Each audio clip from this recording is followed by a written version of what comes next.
Hello everyone, I am Rikesh and in this video we'll learn about Introduction to Economics. This is the first chapter of NCERT Class 12 Economics book.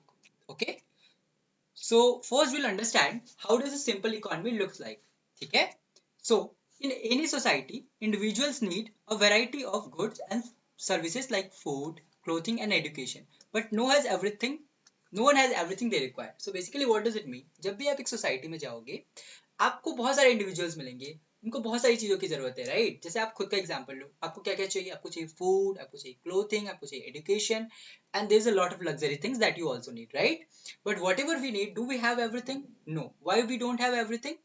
Because people use limited resources to produce certain goods and services and exchange them for others they need. So basically how does economy work? देखो, suppose your father, वो कहाँ काम कर रहे हैं? एक company में काम कर रहे हैं, ठीक है? Suppose he is your father, he is earning, right?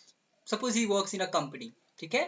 Corporate or somewhere else, and he is making some money, right? Suppose he is making 1 lakh per month, right?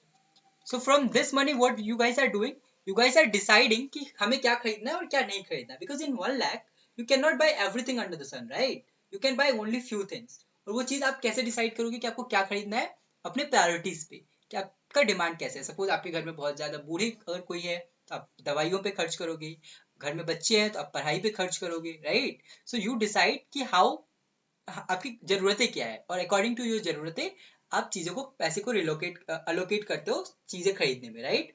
सो पहला प्रोसेस क्या है कि आप limited resources. What is limited resources? Your father has a limited resource in form of his ability to work, whatever skills he have. From that limited resource he produces or gives some goods and services, right? So अगर वो किसी manufacturing company में काम कर रहे हैं तो कुछ प्रोड्यूस कर रहे हैं, अगर कॉर्पोरेट में है तो he must be providing services to some client or something, और from providing that goods and services उनको कुछ पैसे मिलते हैं, और उस पैसे से वो क्या करते हैं? मार्केट में जाते हैं, उस पैसे के एक्सचेंज में दे बाई गुड्स, जो आप food, cloth, medicine and everything ही बाइज, जिससे कि आपका घर चल रहा है, right? This is how economy works, right? So understood? Since resources are scarce, individuals and society must make choices about how to allocate them. तो आपके पास कम पैसे हैं और आपको सब कुछ खरीदना है, तो ये तो नहीं पॉसिबल है ना. तो आप क्या करोगे? आप स्मार्टली एलोकेट करोगे, राइट? अगर किसी का बच्चा 10th 11th 12th में है तो वो पर्सन क्या सोचता है कि मुझे इसे कोचिंग भेजनी है, इसके आगे की पढ़ाई है, तो they save money for that and they consume less. और अगर आपके घर में बूढ़े हैं तो यू ऑलवेज कीप मनी कि कहीं कोई मेडिकल इमरजेंसी पड़ जाए, तो आप अपनी जरूरतों के हिसाब से चॉइस करते हो कि आपको क्या खरीदना है और क्या नहीं खरीदना है, right? This requires balancing between production and consumption. अच्छा, what is the balancing between production and consumption? अभी मान लो आपने अगर शार्क टैंक देखा हो, तो शार्क टैंक में एक बंदा आता है, ही सेज कि आई प्रोड्यूस ग्लास का मास्क, राइट? ही गिव्स कि आप रेस्टोरेंट में जाते हो और आप एक मास्क लगाते हो and you drink water, but वो एक चीज है जिसकी जरूरत किसी को नहीं है, right? No one is there to consume that good, so why will you produce that good? So आप उसी चीज का प्रोडक्शन करोगे जिसको लोग खरीदने को तैयार है. Why do I am teaching you here on YouTube economics? Because I know there are people who want to study this, right? So if there is demand, only then there will be supply. अगर किसी चीज की demand ही नहीं है तो why would you supply that good, right? So we need balancing between production and consumption. अब कितना produce करना है वो भी किससे डिसाइड होगा कि आखिर डिमांड कितनी है मार्केट में. सोचो अगर आपकी कंट्री बहुत बड़ी है तो you need more and more food, right, to feed that people. But अगर आपकी कंट्री में लोगों के पास कम पैसा है तो you need lesser and lesser car, right? Because कम लोगों के पास ज्यादा पैसा है तो कम लोग ही कार खरीद पाएंगे, राइट? तो this is how economy balance between production and consumption. The fundamental economic problem involves how to distribute scarce resources and good efficiently across society. So मान लो कोई गुड है, जैसे suppose production of car, right? अब there are so many people, how would you decide कि 100 cars को आप 1 lakh people में कैसे डिस्ट्रीब्यूट करोगे? Simple, right? कि जो भी इंसान उन 1 लाख में सबसे ज्यादा प्राइस देके कार खरीद सकता है, that person will by the car, right? So this is how economy distribute the scarce resources. क्योंकि जो अफोर्ड कर सकता है वो, और वो अफोर्ड कैसे कर सकता है? That person also has some resources, जिस रिसोर्स को like his skill, his business और व्हाटएवर वो कुछ प्रोड्यूस कर रहा है या कुछ सर्विस प्रोवाइड कर रहा है जिससे उसके पास पैसे आ रहे हैं और जिससे वो अफोर्ड कर सकता है इस चीज को खरीदना. बट एक और प्रॉब्लम है कि मान लो एक इकॉनमी है हमारे देश जैसे इंडिया, इसमें कुछ लोग हैं जो बहुत अमीर है और कुछ लोग हैं जो बहुत गरीब है, राइट? तो क्या आप उनको छोड़ दोगे, मतलब कि you don't can not afford food, don't eat food और आप मर जाओ? नहीं। What will you do? Government redistribute. तो आपने देखा होगा there will are lot of schemes like, जैसे कि पीडीएस का एक है, पब्लिक डिस्ट्रीब्यूशन सिस्टम, जिसमें हम क्या करते हैं कि लोगों को फूड प्रोवाइड किया जाता है, फ्री फूड, और लाइक एट बेयर मिनिमम कुछ प्राइस लेके आप उनको फूड प्रोवाइड करते हो। तो इसको बोलते हैं रीडिस्ट्रीब्यूशन, राइट? कि आपने अमीरों से टैक्स लिया और उस टैक्स को यूज करके गरीबों को कुछ सर्विसेज या कुछ सामान दिया ताकि they can also survive. So this process is redistribution. So this is how economy works, right? Okay, now now now we'll do कि what are the central problem of the economy, right? There are some central problem that every economy faces, like our economy also faces the problem. So what are those problems? सबसे पहला है basic economic activities include production, exchange and consumption of good and services. जो मैंने आपको पहले भी बताया कि सबसे पहले क्या होता है, आप प्रोड्यूस करते हो कोई भी चीज, राइट? कोई भी गुड्स या सर्विस आप प्रोड्यूस करते हो, किस बेसिस पे? आपके लेबर स्किल्स के। So basically you have a labour thing to produce. किसी के पास अगर मान लो कोई घर है या कुछ चीजें हैं जिसको वो रेंट पे लगा सकता है, या उसके पास कोई इन्वेस्टमेंट है जो कर सकता है, तो उसे रेंट मिलेगा, इंटरेस्ट मिलेगा, that is also money, right? That's not production. तो हम अभी के लिए सिर्फ प्रोडक्शन देखते हैं कि what is production of goods and services. आपके पास लेबर है या फिर कैपिटल है, तो दोनों को यूज करके आप क्या करोगे, कुछ प्रोड्यूस करोगे। उसको प्रोड्यूस करके आपको क्या मिलेंगे, कुछ पैसे मिलेंगे, और उस पैसे से आप क्या करोगे, उस पैसे से आप मार्केट में जाओगे और आपकी जो जरूरत की चीजें हैं वो खरीदोगे। So the thing is what, so the process is something like this. First what happens, first happens production, right? पहले आप क्या करते हो, प्रोडक्शन करते हो using your labour and capital, ठीक है? यूजिंग योर लेबर और कैपिटल, ठीक है? उससे क्या होता है, उससे आपके पास आते हैं मनी, यू अर्न मनी, ठीक है? Using this money what do you do, you exchange this money and buy goods and services, right? और आप गुड्स एंड सर्विसेज उससे खरीदते हो और फाइनली आप क्या करते हो, कंजम्पशन करते हो उस गुड का, ठीक है? This is how the economy, basic economic activities takes place, right?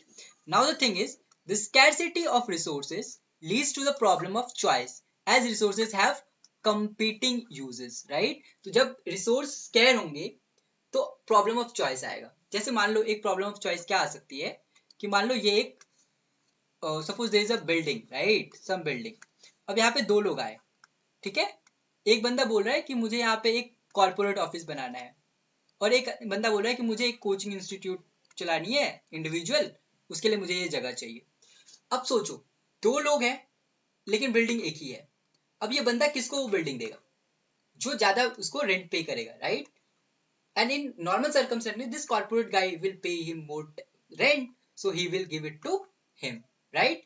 तो जब भी आपके पास स्केयर रिसोर्सेज होगी, आप क्या करोगे, you will take some course of action to decide कि आप उसको कहाँ यूज करोगे। उस बंदे ने क्या जो ओनर है उस स्मॉल जगह का, उसने क्या डिसाइड किया कि यार ये कॉर्पोरेट वाला मुझे ज्यादा रेंट दे रहा है, मैं इसे दूंगा, ठीक है? तो इससे हमें क्या समझ आया कि जब भी स्कैर्सिटी ऑफ रिसोर्सेज होगी, प्रॉब्लम ऑफ चॉइस आएगी, और जब प्रॉब्लम ऑफ चॉइस आएगी तो विल डेवलप सम मैकेनिज्म। और नॉर्मल सर्कमस्टेंसेस में एक मैकेनिज्म क्या होता है कि जो आपको ज्यादा पैसे देगा उसको बेचोगे, right? Suppose you have a car, right? And you have to sell it, whom will you sell? The one who is ready to pay you the maximum price, right? आप बैंक में लोन देने जाते हो, there are two people, सिर्फ 10 लाख का loan available है और दो बंदे हैं, दोनों को 10 लाख का लोन चाहिए, बैंक किसको ज्यादा पहले लोन देगा? The person who is ready to pay more interest, right? So this is how you solve the problem of scarcity of resources. Okay, next is society must decide what goods and services to produce and in what quantities. This is very important. जो मैंने आपको कुछ देर पहले बोला कि society को decide करना होगा कि अभी क्या गुड्स एंड सर्विस प्रोड्यूस करने हैं और किस क्वांटिटी में, राइट? अब जैसे India is a country, we are a poor country, right? अगर हम अपना सारा बजट हम अब मिलिट्री में ही लगा दे तो लोगों के पास फूड नहीं होगा खाने को, जो कि पाकिस्तान में हो रहा है, राइट? बहुत ज्यादा इन्फ्लेशन हो जाएगी, महंगाई हो जाएगी, लोग भूखे मरेंगे। तो हमें डिसाइड करना पड़ेगा एज अ सोसाइटी कि what do we want, right? अगर हमारी जनता बहुत गरीब है, हमारे पास बहुत बड़ा पॉपुलेशन है, हमें क्या करना पड़ेगा, हमें प्रायोरिटी देनी पड़ेगी फूड को, क्लोथिंग को, एजुकेशन को, right? Or if we are a rich country like USA, we can afford to give priority to military as well, because we already have enough food for our people, enough clothing for our people, enough education for our people, right? तो society को ये decide करना होता है, ये बहुत important चीज है कि हमें किस चीज को प्रोड्यूस करना है और कितने क्वांटिटी में प्रोड्यूस करना है, right? Okay, then society also need to decide how to produce these goods. Okay, determining the balance between labor, machine and technology. This is also very important question. There may be many ways to produce a good, right?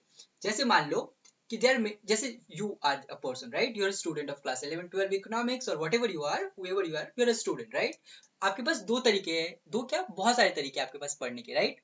एक है कि आप जाओ किसी coaching में, ठीक है? एक है आप होम ट्यूटर बुलाओ, और एक है आप यूट्यूब पे आके वीडियो देखो, राइट? तो इसी तरह जब भी आप कोई चीज प्रोड्यूस कर रहे हो, ठीक है, जैसे मुझे नॉलेज ऑफ इकोनॉमिक्स इम्पार्ट करनी है लोगों में, तो मेरे पास बहुत सारा तरीका है. I can come on YouTube, I can teach, I can start a coaching, I can teach, I can give home tutor to people, right? So किस तरह मुझे करनी है. उसी तरह जब भी आप कोई एक चीज गुड्स एंड सर्विसेज प्रोड्यूस करते हो, आप डिसाइड कर सकते हो कि क्या मुझे ज्यादा लेबर का यूज करना है, क्या मुझे ज्यादा मशीन का यूज करना है, या मुझे ज्यादा टेक्नोलॉजी का यूज करना है. However, it evolves over time. जैसे अगर आप आज से 20 साल पहले बैंक में चले जाते हो तो आप देखते हैं कि there used to be lot of people जो काम कर रहे हैं. आज क्या है, आज टेक्नोलॉजी है, आज हम घर बैठे पेमेंट कर सकते हैं, बहुत सारी चीजें कर सकते हैं, राइट? सो सोसाइटी को एक बैलेंस बनाना पड़ता है लेबर, मशीन और टेक्नोलॉजी में. Basically speaking, India is a country with large amount of population, right? तो हमें किस पे ज्यादा फोकस करना चाहिए? हमें फोकस करना चाहिए लेबर पे ज्यादा, राइट? ताकि हमारे लोगों को ज्यादा जॉब मिले. दैट्स व्हाई अगर आप कभी न्यूज सुनोगे तो आप बोलोगे कि लोग इकोनॉमिस्ट सजेस्ट करते हैं कि we should focus more on manufacturing. क्यों? Because manufacturing is labour intensive, और जो चीज लेबर इंटेंसिव होगी वहां वो हमारे ज्यादा लेबर को खींचेगी, और जब हमारे पास ज्यादा लेबर उस चीज में काम करेंगे तो हमारी अनएम्प्लॉयमेंट कम होगी, ठीक है?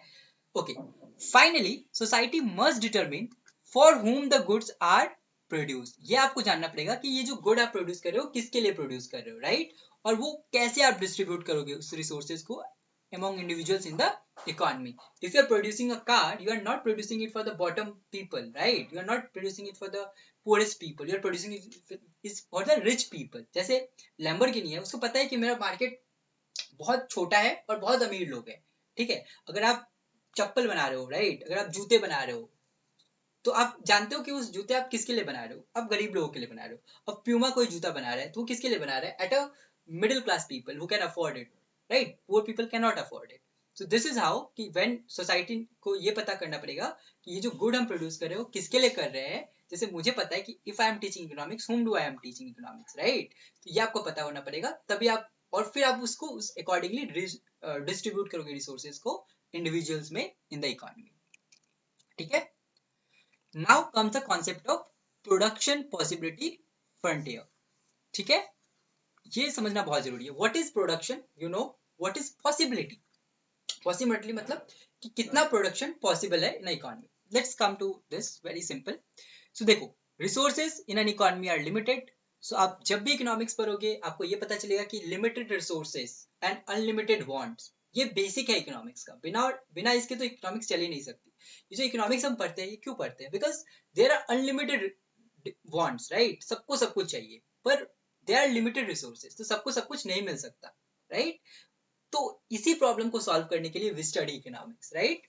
सो वही बोल रहा है कि resources in an economy are limited leading to the need for allocation decision, ठीक है? So what is production possibility frontier? The production possibility frontier, which is also known as PPF, shows the maximum combination of two goods. तो यहाँ पे हमने दो good लिया है. There are n number of goods, right? But अगर आपको graphically इसे डिनोट करना है तो it becomes very complex if there is 3 goods, 4 goods, 5 goods. आप 3 dimensional, 4 dimensional, 5 dimensional में जाओगे उसको आप ग्राफिकली डिपिक्ट नहीं कर सकते. तो यहाँ पे हमने क्या किया? हमने दो गुड लिया है, कॉटन एंड कॉर्ड, ठीक है? That can be produced with full resource utilization. So basically ये जो लाइन है, ये लाइन क्या दिखा रहा है? ये दिखा रहा है कि आप अगर अपना सारा रिसोर्स जो है आपका उसको अगर आप यूटिलाइज करो तो आप दो गुड को किस कॉम्बिनेशन में कर सकते हो. जैसे देखो, अगर आप यहाँ पे ए पे अगर प्रोड्यूस कर रहे हो तो आप क्या प्रोड्यूस कर रहे हो? आप सिर्फ सारा कॉटन प्रोड्यूस कर रहे हो, कोई भी आप कॉर्न प्रोड्यूस नहीं कर रहे हो. अगर आप बी पे हो तो आप इतना अमाउंट ऑफ कॉटन प्रोड्यूस कर रहे हो, इतना अमाउंट ऑफ आप क्या कर रहे हो? प्रोड्यूस कॉर्न प्रोड्यूस कर रहे हो. अगर आप सी पे हो तो आप इतना अमाउंट ऑफ कॉटन प्रोड्यूस कर रहे हो और इतना अमाउंट ऑफ कॉर्न प्रोड्यूस कर रहे हो. अगर आप डी पे हो तो आप क्या कर रहे हो, आप इतना अमाउंट ऑफ कॉटन प्रोड्यूस कर रहे हो और इतना अमाउंट ऑफ ई पे आ गए, अब सारा ही कॉर्न प्रोड्यूस कर रहे हो और कुछ भी आप ये प्रोड्यूस नहीं कर रहे हो, ठीक है। दिस इज द मैक्सिमम, ये जो लाइन है ये क्या दिखाता है, मैक्सिमम यूटिलाइजेशन ऑफ रिसोर्सेज। समझ आ रहा है आपको, this is the maximum utilisation of resources, right, very simple. अच्छा, so what does ppf shows, the ppf shows maximum combination of two goods that can be produced with full resource utilization, ठीक है। अच्छा, एक और बहुत important चीज है, अगर आप ध्यान से देखो, अगर आपको ज्यादा प्रोड्यूस करना है कॉर्न तो आपको प्रोडक्शन ऑफ कॉटन कम करनी पड़ेगी, राइट, इसको बोलते हैं अपॉर्चुनिटी कॉस्ट, ठीक है। So what is opportunity cost, ध्यान से देखो, सबसे पहले अगर हमें अपॉर्चुनिटी कॉस्ट समझना है तो व्हाट इज अपॉर्चुनिटी कॉस्ट, ठीक है, बहुत सिंपल कॉन्सेप्ट है। जैसे मान लो आप हो, ठीक है, आपके पास अभी दो ऑप्शन था अपने टाइम को यूटिलाइज करने का, एक क्या, आप इंस्टाग्राम पे जाओ और रील देखो, दूसरा ऑप्शन आपके पास क्या है कि you come and watch my video, ठीक है।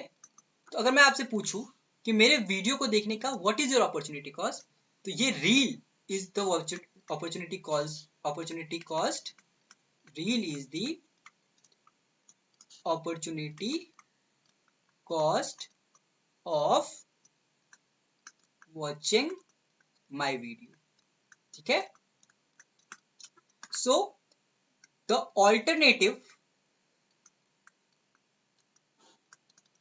foregone is basically what, opportunity cost, ठीक है। जैसे मैं आपको एक नंबर्स लेके दिखाऊं अगर, तो सोचो ये है कॉटन, ये है कॉर्ड, ठीक है। तो आप ऐसे कर सकते हो कि अगर आप 10 कॉटन प्रोड्यूस कर रहे हो तो आप एक भी कॉर्ड नहीं कर सकते, अगर आप 8 कॉटन कर रहे हो आप 2 कॉर्ड कर सकते हो, अगर आप 6 कॉटन कर रहे हो आप 4 कर सकते हो, अगर आप 5 कर रहे हो आप 5 कर सकते हो, आप अगर 9 करोगे 1 करोगे और 10 यहाँ पे 0 करोगे, सॉरी यहाँ पे आप 1 करोगे तो यहाँ पे आप 9 करो और 0 10। सो देखो what is the opportunity cost of this, तो ध्यान से, जब आपने 2 कम किया आपने 2 बढ़ाया, right. So the opportunity cost of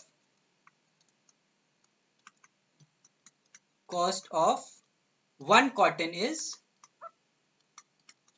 1 cord, right। तो एक कॉटन अगर आपको ज्यादा प्रोड्यूस करना है तो आपको एक कॉर्ड कम प्रोड्यूस करना पड़ेगा, या फिर अगर आपको एक कॉर्ड ज्यादा प्रोड्यूस करना है तो आपको एक कॉटन कम प्रोड्यूस करना पड़ेगा। This is the opportunity cost. I hope this does make sense, right. Which is the next point, जो कि ये क्या बोल रहा है कि the different point on the PPF represents trade off between producing one good and over the another। जो trade off है ना, अगर आप यहाँ B पे प्रोड्यूस कर रहे हो तो आप this much amount of ये कर रहे हो, प्रोड्यूस कर रहे हो कॉटन, और this much amount of आप क्या प्रोड्यूस कर रहे हो, कॉर्न प्रोड्यूस कर रहे हो, इतना कॉर्न प्रोड्यूस करने के लिए आपको इतना अमाउंट ऑफ कॉटन छोड़ना पड़ा, तो this is the trade off. फिर अगर आप यहाँ पे प्रोड्यूस कर रहे हो तो आप this much amount of corn produce कर रहे हो और this much amount of cotton, तो इतना अमाउंट ऑफ कॉटन आपको छोटा पड़ा इतना अमाउंट ऑफ कॉर्न प्रोड्यूस करने के लिए। I hope this make sense, this is what trade off is, ठीक है। अच्छा, अब क्या बोल रहे हैं कि points below the PPF indicate under utilization और wasteful use of resources. For example अगर मैं समझाऊं आपको, सॉरी देखिए, अगर मैं एक, या ध्यान से देखो, ठीक है, एक ग्राफ बनाते हैं 0, सपोज ये गुड x है, ये गुड y है और ये आपका पीपीएफ है, ठीक है। तो यहाँ पे जो आप प्रोड्यूस कर रहे हो आप क्या कर रहे हो, फुल यूटिलाइजेशन ऑफ रिसोर्सेज है, ठीक है। तो मान लो यहाँ पे आपने 8 y यूज किया, 2 ये खरीदा, यहाँ पे आपने 4 खरीदा, 6 खरीदा, ठीक है। तो ये जो पॉइंट्स इस कर्व पे कोई भी पॉइंट होगा वो क्या दिखा रहा है, फुल यूटिलाइजेशन ऑफ रिसोर्सेज, ठीक है, कि आप जितनी मेहनत कर सकते थे उतनी मेहनत कर सकते करके आपने ये प्रोड्यूस किया, या फिर आप जितना कैपिटल यूज करके इसको कर सकते थे, maximum thing what ever maximum you have, उन सारी चीजों को आपने लगा दिया, आपको बस इतना समझना है। This is the full utilisation of resources. what can that resources be, that can be investment in form of money, land, labor, capital, whatever, everything is fully utilized। अब मान लो आप इस पॉइंट पे प्रोड्यूस कर रहे हो, इसका मतलब क्या है कि you are producing this much y and this much x, ठीक है। लेकिन इतने y के लिए आप कितना x प्रोड्यूस कर सकते थे, इतने y के लिए आप इतना x प्रोड्यूस कर सकते थे, राइट, है ना। तो ये जो एक्स्ट्रा एरिया है ना, ये आपने वेस्ट कर दिया because of under utilisation of, this is wasteful resources, right. और इसको हम लोग क्या बोलते हैं, अंडर यूटिलाइजेशन ऑफ रिसोर्सेस, कि आपने इतना रिसोर्स जो है, राइट, ठीक है। So for this much amount of this you could have, sorry, for this much amount of this you could have used this much amount of y, right? और ये भी क्या हो जाता है आपका, it could also have been your wasteful resources. I hope this just makes sense, ठीक है। तो वही ये बता रहा है। फिर PPF illustrates this opportunity cost of relocating resources between different goods and services. That opportunity cost we already discussed, right? So let's go to the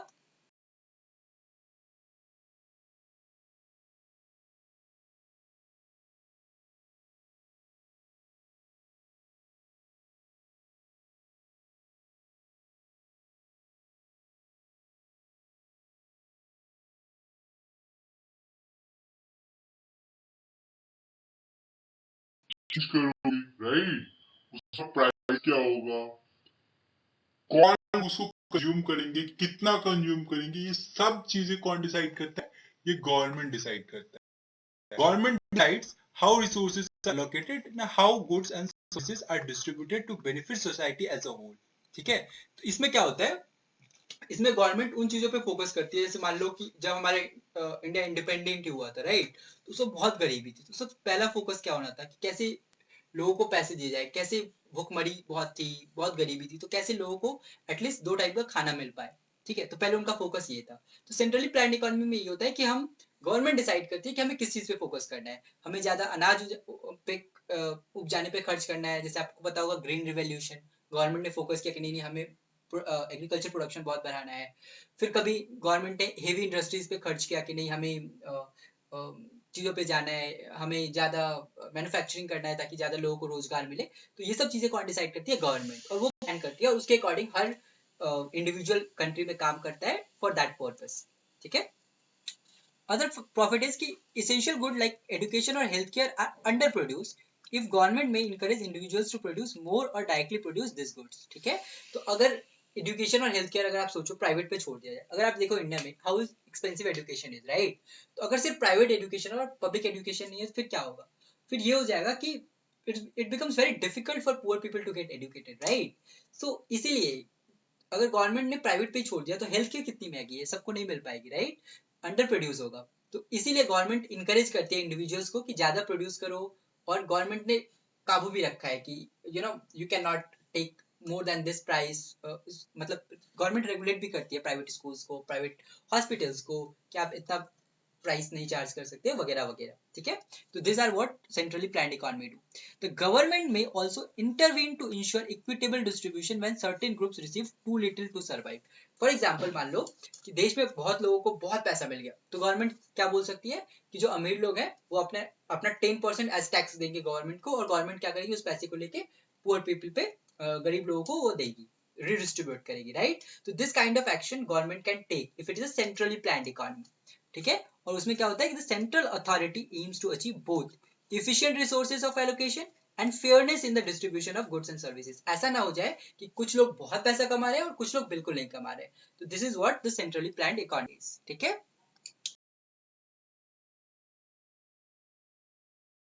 is left to demand and supply, ठीक है। Market economy में buyer आएगा, seller आएगा, they will decide कि कितना amount produce होगा, किस price पे प्रोड्यूस होगा, and this is the best system according to the classical economics like Adam Smith. He was like a big supporter of market economy. He didn't believe in government interference and all. Okay, that's the latest. You'll study later when you study more economics in graduation or whatever. For now, you need to understand in market economy, the economic activities are organized through free interaction in the market, where individuals exchange goods and services. Right? So basically, देखो ऐसे होता है, ये है तुम्हारा price और ये है क्वांटिटी। तो मार्केट में क्या होता है, एक डिमांड होता है, कैसे डिमांड कर्व ड्राइव हुआ that will study in the later chapters. For now understand कि this is demand curve and this is the supply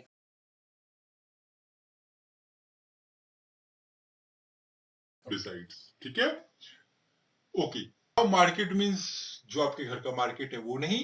the term market refers to any arrangement allowing buyers and sellers to exchange for example Flipkart is a market. आप online बताते हो कि मुझे ये चीज चाहिए, उसका प्राइस है, you go and buy the thing, right? So the market refers to any arrangement allowing buyers and sellers to exchange, which can occur physically or virtually via internet. For example, Make My Trip, your Flipkart, Amazon, all these things are marketplaces only. ठीक है? Prices in guiding production decision. ठीक है, तो किसी भी चीज का price कितना वो कैसे डिसाइड होता है, बायर एंड सेलर मिलके नेगोशिएट करते हैं, then they do decide what is the price. यहाँ पे जहाँ पे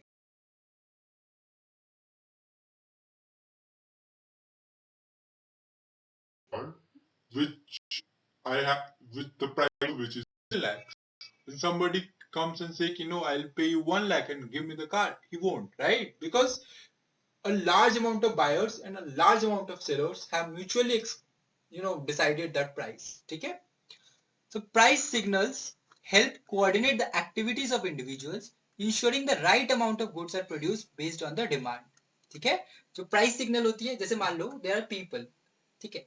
So कैसे आप डिसाइड करते हो कि मुझे ये चीज प्रोड्यूस करना है? जब आप देखते हो कि there is a market, there is a good market in that, right? People जो एंटरप्रेन्योर्स होते हैं वो कैसे डिसाइड करते हैं, अच्छा इस चीज का डिमांड इतना है, ये मार्केट बहुत प्रॉफिटेबल है, I will go and start producing this good and sell this good, right? तो जो प्राइस सिग्नल्स होती है ना वो आपको बताते हैं. जैसे कुछ प्रोडक्ट्स जिसकी प्राइस बहुत कम होती है, people really do want to get into that market, but if somebody is paying very good amount, right, price बहुत ज्यादा है, तो आप उस चीज में जैसे मान लो for example you guys are studying economics, what you want in future, you want to go into corporate, and why do you want to go into corporate rather than doing something else? Because you know corporate pays very well, right? So these are the price signals जो आपको coordinate करने में help करती है. Finally, most economics are mixed economy, जहाँ पे दोनों presence होते हैं, market भी होता है और government होता है. जैसे हमारे country में अगर आप देखोगे, there are certain sectors जो कि सिर्फ government regulate करती है. जैसे मान लो defense हो गया, अभी तो खैर private players are also coming, but there are many sectors, right? Insurance था पहले, defense था, ports थे, वो कौन regulate करता था? Government. But there are certain other things जो कि market करती है. तो in every country what will you find कि there is a presence of market forces as well as government intervention, which is known as what? This is known as mixed economy, right? So I hope this is clear to all of you. In the next video, okay, sorry, we are left with discussing the microeconomic.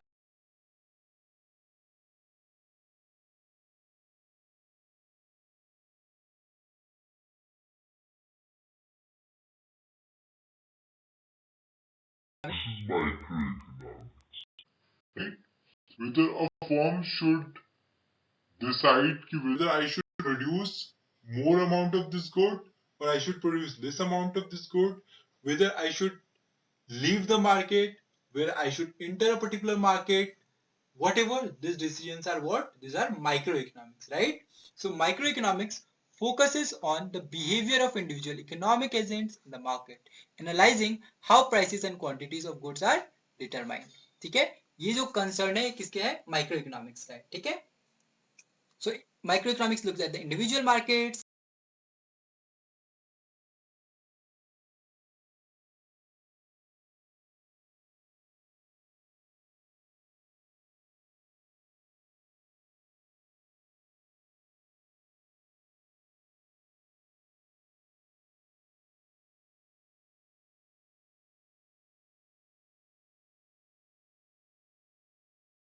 जैसे मैंने घर खरीदा, this is microeconomics.